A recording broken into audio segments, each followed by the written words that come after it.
last left you on Historically Speaking, we were on the precipice of a partnership between one of the biggest names in independent sports media and one of the greatest minds with the deepest rosters in wrestling. I'm Matt Ryan, and this is Chapter 2 of our look at the International Wrestling Alliance on Historically Speaking, pro wrestling history done just a little bit differently. In our first episode, we met Eddie Einhorn and George Scott, two men who helped set the stage for the wrestling business we all love and, well, some of us hate today. Einhorn was prepared to pay Scott $250,000 and give him a percentage of the company in 1974, soon to be 1975, to become the booker of his burgeoning wrestling company. Now, $250,000 in 1974 to book. There weren't wrestlers at the top of the business making that much, and Einhorn was looking to come to give him 25% of what he was looking to lay out. Because remember, in episode 1, we talked about $1 million was what he was willing to spend. And Scott, he said no. Scott stayed loyal to Jim Crockett Promotions, not only costing us what a partnership between these two men could have been, but also changed the fate of pro wrestling possibly forever. Because in 1975, JCP would witness a transformative year in good and bad sense, because there would be a horrific moment that would change the course of men's lives, it would end a life, and force a change that would develop one of the greatest talents in the history of wrestling. And if George Scott, jumps to the IWA at the start of 75, who goes with him? Does Johnny Valentine come for the ride? The young Ric Flair, who was still getting his feet under him, does he make that jump? I tried to get Swede on our side. He wouldn't listen, so he had to wrestle Ric Flair. He was out to maim this man, Ric Flair. But Swede, I got you. And I got you pretty good, but not good enough. The next time, which is Monday night, you're gonna get a lesson you'll never forget, and I'll guarantee that. And I got a man right here that's gonna guarantee it. You know you got a man right here. You got Mr. Charisma, Mr. Excitement, Ric Flair, and you know who I got in my mind? I got the boy, Conway, with the funny-looking hairdo. Conway, you and I have been trading jive. We've been looking each other eye to eye, but now we're down to serious business, buddy. I got you. I'm gonna leave you laying there. I'm gonna leave you with an Excedrin headache, baby, bleeding, messy, crying, begging for your mammy. Baby, you have just begun to find out what it's all about to take over the new Mid-Atlantic Tag Team Champions. Woo! Monday night at the Greenville Memorial Auditorium. I ask only because those two men would find themselves later on in 1975 flying alongside Bob Bruggers, David Crockett, and pilot Michael Farkas, and sadly would crash flying from Wilmington, North Carolina to Charlotte for an event at Legion Stadium. The crash would paralyze Valentine, break Flair's back, and nearly end his career. Crockett would get injured but end up okay. Bruggers would suffer injuries that would have him decide on retirement, and sadly the pilot Michael Farkas would pass away due to the extent of his injuries. Sorry for the morbid detour, but if Scott jumps, does that night happen? Does Flair become the Nature Boy? Does Valentine have a few more years? It's not trying to put blame on anything. It's just trying to look at everything with this weird context of where we are in this one moment. Because this one moment decides a lot in pro wrestling. And it's just so interesting to see if that happens, because we've rarely been given that opportunity before.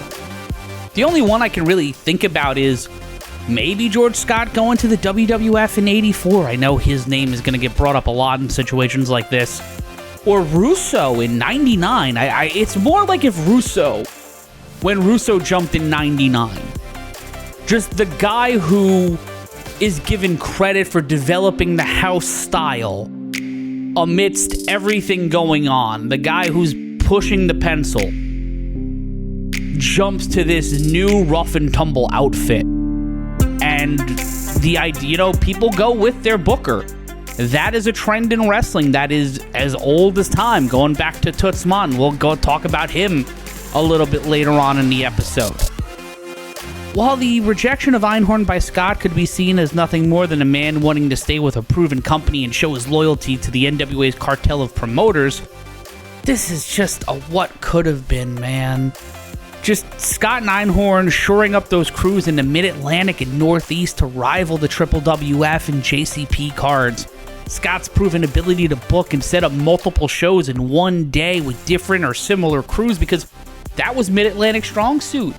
Under Scott was they had so many talented workers and so many people that they would have multiple crews, and that's why he got hired by the WWF in '84, was because he could do that job really, really well. And when you're trying to build a national company, fuck, he's the guy, man. Oh, this is just... I need to go for a walk after riding that. I'm hung up on this. This is a butterfly effect moment that could have completely changed everything we're talking about. Ricky Steamboat is after this. It's after this moment. Does Johnny Valentine and George Scott just run back what they did before? Does Johnny Valentine get some redemption for stuff we'll talk about later in regards to New York City? All right. I'm going to come back to this because pulling the string on this skips ahead on so much of the story, and I honestly do not want to do that to you because you need to know what actually happened and how where I used to buy my groceries is involved. That's a little bit down the line, but that is a thing I wanted to throw in there. But without a booker, Einhorn isn't as bulletproof as he would want to be entering a venture like this. But that doesn't mean he doesn't have an ace up his sleeve. Pedro Martinez is a name that at one time was more synonymous with pro wrestling than professional baseball. I just wanted to get a baseball reference out of the way, just so I don't dwell on it the same way I'm dwelling what a Scott-booked IWA sim and EWR or pro wrestling sim would look like. But Martinez is one of those names in wrestling that fell into the ether over the past 5 decades, even though he was one of the most influential figures of his day, and a lot of it still echoes here. It's a shame that there's not a lot written about Martinez, with mentions in a few books, Dave Meltzer's obituaries, which rank up there with some of the best writing in the form, but a man whose name in wrestling history comes up with scorn and derision more often than not, Jim Wilson, in his tell-all book Chokehold, gave us a look inside the man who'd helped bring the IWA into this world. And also, we've gotten some amazing information from Tim Hornbaker, author of Death of the Territories. Martinez, a native of Arizona by way of Mexico, started as a pro wrestler in the 1930s before starting promoting the next decade, eventually partnering in Buffalo with fellow wrestler turned promoter Ed Don George. After a decade of solid growth in the Rust Belt, Martinez expanded his scope in the Empire State and purchased the Manhattan booking office, which operated as the key booking office in New York City and the surrounding areas, from the man who discovered Bruno Sammartino, Rudy Miller, future Orlando promoter and wrestler/weightlifter Milo Steinborn, and one of the most important and most hated human beings to ever enter the wrestling business, Joe Toots Mont. Now, I've been doing a lot of research and some writing on Mont, and I'm not going to give away too much on that because that's going to be either a season or an entirely different project, but he's the reason most of us like wrestling to begin with, because he essentially developed what pro wrestling is, and he also was a huge gambling addict, which means the $100,000 Martinez spent to buy the booking office, split between Mont, Miller, and Steinborn, was probably going to end up at the track. And while Martinez would be the boss, Mont enjoyed the same role that he had prior to the purchase, and would set up their first major card on November 18th, 1952, inside the old Madison Square Garden. Headlining the card was Argentina Rocca, one of the biggest stars in wrestling, as he battled legit shooter Lou Kim, real name Rube Wright. Don't know how the hell that happened. And Lou Thez, defending his NWA World Championship, would defeat Gene Stanley, the original Mr. America, in front of a sellout crowd of 18,357 fans. According to Cage Match, which has the full card for this show somehow, it also featured future legend and Martinez's son-in-law Ilio DiPaolo, Gene's brother Steve, and also Whipper Billy Watson.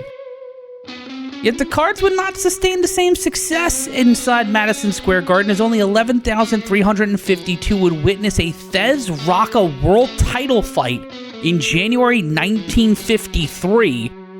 That is wild.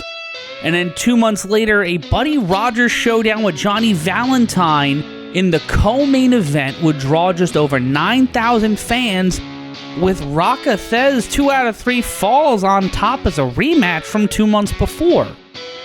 And whether it was the crowd thinking the cards were less than compelling, less active promotion locally, or not enough people watching upwards of 3 cards from the NYC area on TV any given week, at least in 1949. So I looked this up, and this to me was insane, and I need to tell you this. In 1949, and if you're looking for research or information on, what I've been researching, the show notes are linked in the description, so you will have access to whatever I've found on the internet and the titles and information of different resources and different books I've pulled information from, because it is a history class. I'm teaching you guys something. I'm learning something with you, and I want to share these resources. But in 1949, you had matches coming from the St. Nicholas Arena and competitors from the Ocean Parkway Arena, which was just a roller rink in my hometown of Brooklyn, and in Queens from Ridgewood Grove, with the Ocean Parkway show starting at 8:45 and running till 11 p.m. on Channel 11 WPIX, and the St. Nicholas shows airing at 10 p.m. on Channel 4. That's right, if you're from New York, Channel 4 had wrestling in 1949 on Tuesday nights. Hi there, everybody. This is Mark Scott saying welcome to Official Wrestling. From the St. Nicholas Arena in New York City, matchmaker John J. Doyle has arranged another great bout for you. The wrestlers are about ready to roll, so let's move up into the ring for the introductions. Now, here is your announcer, Johnny Addy. Good evening, ladies and gentlemen. Welcome to St. Nicholas Arena. This is the main event. And WPIX would also host the Ridgewood show, but those would air Thursday nights at 9 p.m., at least from the data I have found from a random TV guide from that time I found on the internet. But by 1953, there would be a Newark-based card that Willie Gilzenberg promoted, airing on what is now the PBS station in New York, Channel 13. That was on Friday night. Then you'd have the Saturday night cards from Chicago and the Rainbow Arena airing on Channel 5. And then Connecticut would get some wrestling late night on Channel 6. And thanks to amazing research from Cage Match, nyprowrestling.com, the Manhattan booking office had only run one known MSG show the year prior, 1952, right before Martinez's purchase.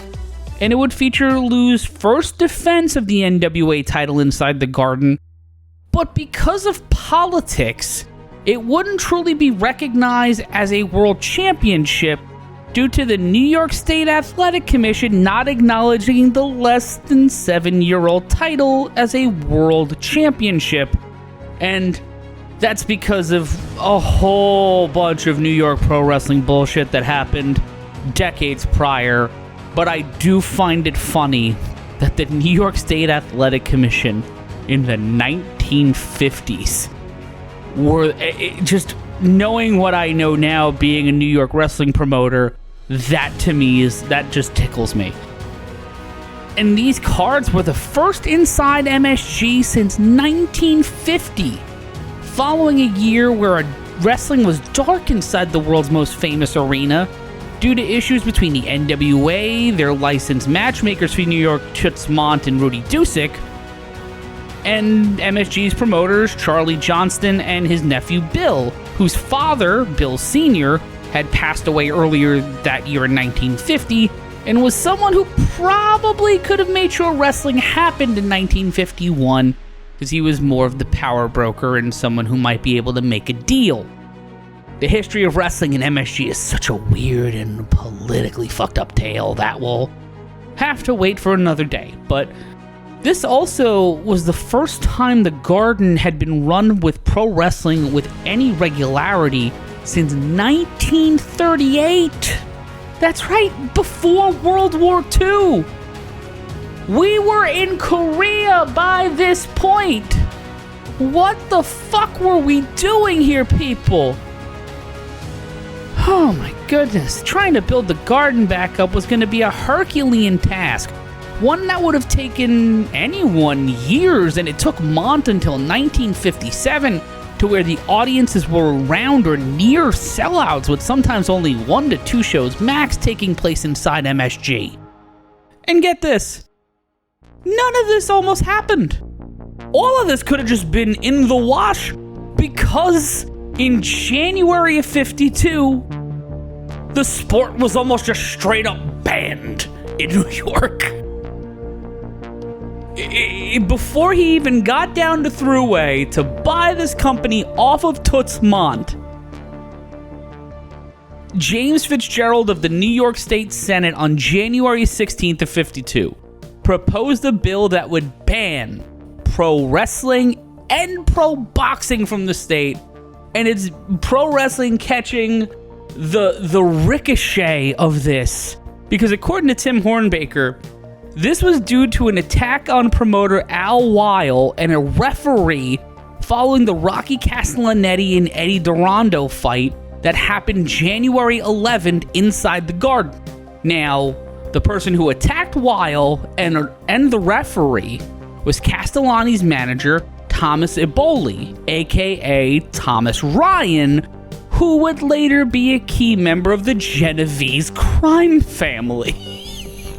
And the video's in the description of this episode. And if you're watching on YouTube, I put a clip of it here with a link in the description. Cause come on, bro.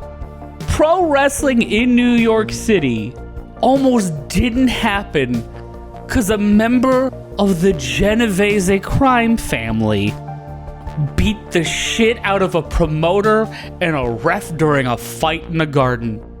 No WrestleMania, no Saturday night's main event inside the first ones in Nassau Coliseum, no I Quit match between Ric Flair and Terry Funk, all because of some random boxing match in the Garden with a member of the legitimate business community. Okay, so while editing this show, I came across the article that set off the potential ban. And I'm going to read it to you right now. It's from Jack Gould in the New York Times. What happened? A good many television viewers must have asked that question when they discovered that they had missed the first-class brawl that followed Eddie Durando's technical knockout of Rocky Castellani on Friday night at Madison Square Garden. While Castellani's manager Tommy Ryan was dashing across the ring and taking a punch at Ray Miller, the referee, who had stopped the match, the viewers were being treated to a commercial announcement. The alibi of the National Broadcasting Company was that the commercial goes on almost automatically within a few seconds after a bout's conclusion. The sponsor's representative at ringside must have missed the incident, Randy Network's explanation, or he would have not given the signal to start the plug, quote-unquote.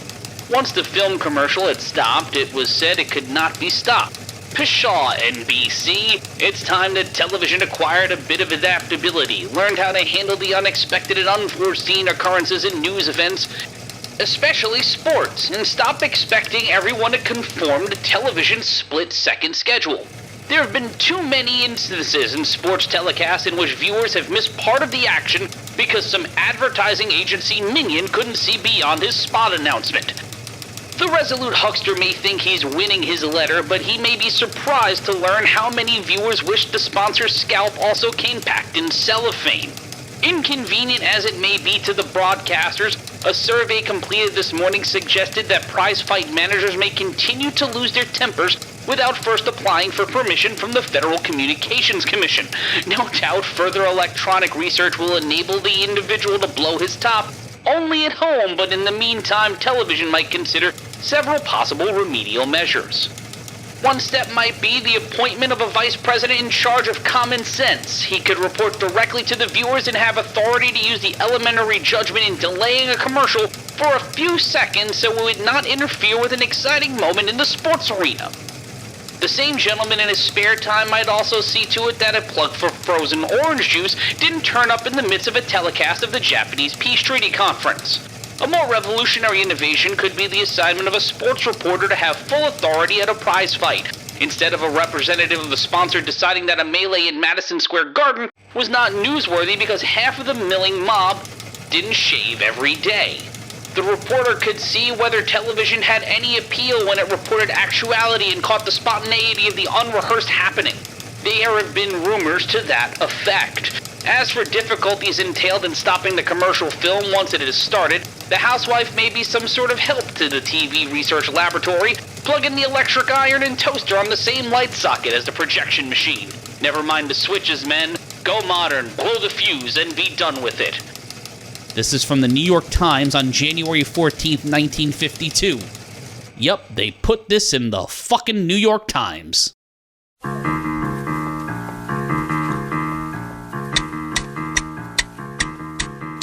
I feel like this is a good place to stop this week because holy shit, the butterfly effects we have gone into to where, oh, if this thing doesn't happen, Ric Flair and Ricky Steamboat may never get over.